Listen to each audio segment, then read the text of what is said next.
आप सभी का स्वागत है हमारे YouTube चैनल इवान क्लासेस पर।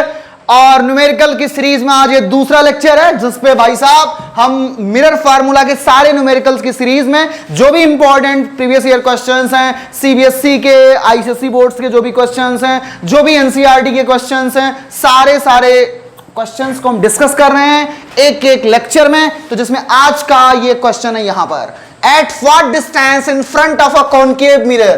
कौन सा मिरर है? कॉनकेव।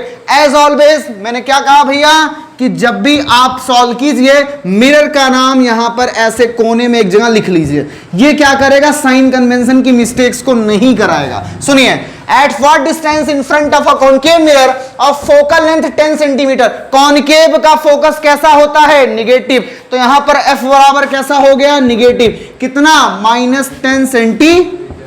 आगे सुनिए अब क्या करा, बहुत ध्यान से। एन ऑब्जेक्ट वी प्लेस्ड, एक ऑब्जेक्ट को प्लेस किया गया। कहां पर? अपने आप किसी भी जगह पर प्लेस कर दिया गया। ऐसा प्लेस किया गया so that its real image, कौन सी इमेज बन रही है?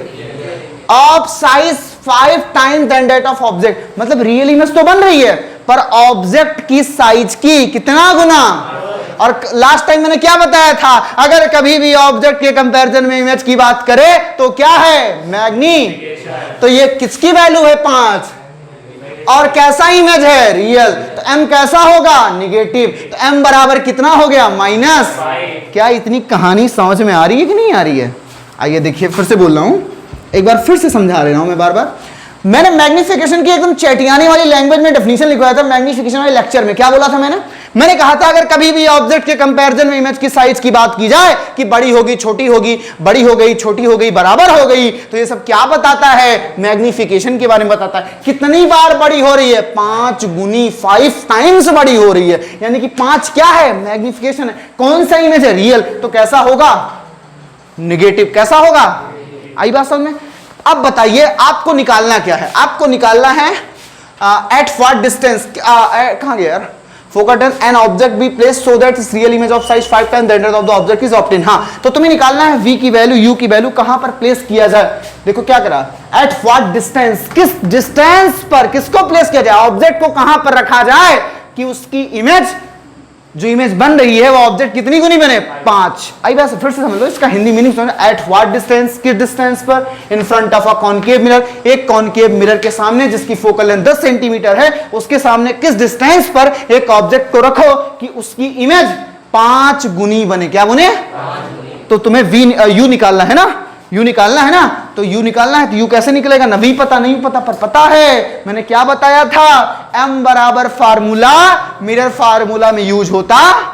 m बराबर क्या होता है? -v अपान, क्या तुम्हें v पता है? नहीं तो साइन मत लिखना। क्या तुम्हें u पता है? नहीं तो साइन मत लिखना। ऐसे ही पुट करो, बराबर -5, माइनस माइनस, तो v बराबर कितना हो गया? v अपान u बराबर 5। तो बोले तो बेटा v बराबर हो चुका है 5।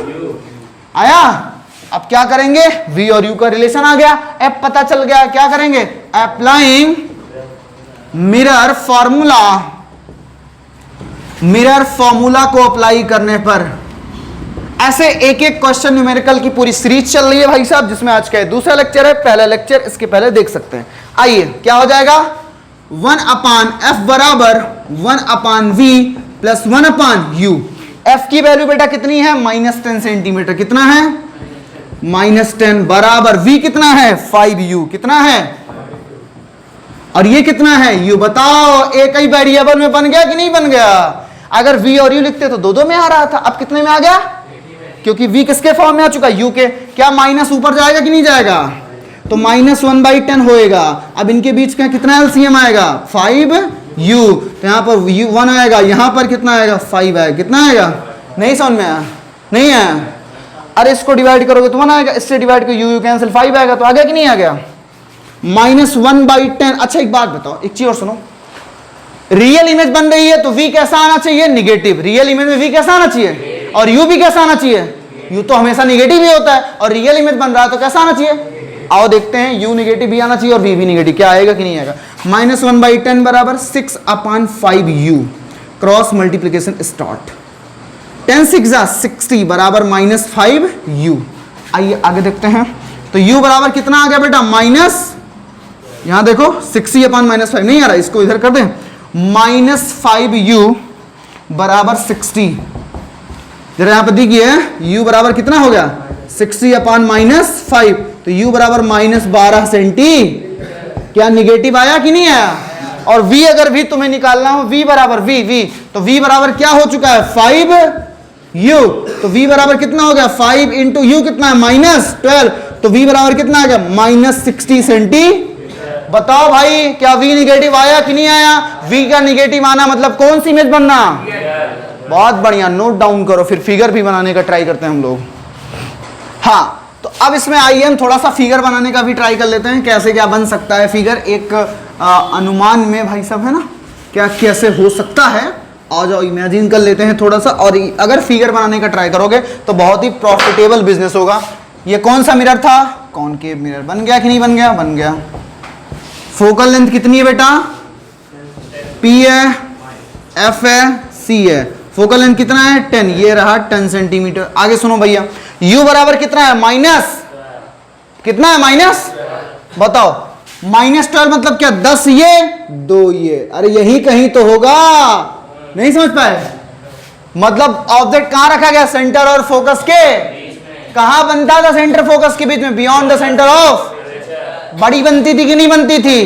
बनी कि नहीं बनी है? आइए देखो, ये कितना, ये 10 ये है, 2 इतना हो गया, टोटल डिस्टेंस कितनी हो गई है? 12 सेंटी। आइए आगे सुनिए, अब क्या कह रहा है? v बराबर कितना? -60। चलो, यानी कि इमेज बहुत ही पीछे ही तो बनेगी। बताओ, 10 ये है तो रेडियस हो गई कितनी? ये रेडियस हो गई 20। इसके बहुत पीछे चलना है, यानी कि यहां कहीं बनेगा और ऐसे इमेज बनेगा। भाई साहब आई बात समझ में कि नहीं है? कोई दिक्कत? यू कैन मेक रे डायग्राम बना सकते हो, पर रे डायग्राम नहीं बना रहे। कोई दिक्कत परेशानी नहीं है? बहुत बढ़िया, इसका आंसर आ चुका, समझ में आया? कोई डाउट? तो भाई साहब अब अगला क्वेश्चन अगले न्यूमेरिकल सीरीज में मिलेगी, जिसका नाम रहेगा लेक्चर 3। तब तक के लिए हमारे साथ जुड़े रहिए इवान क्लासेस पर।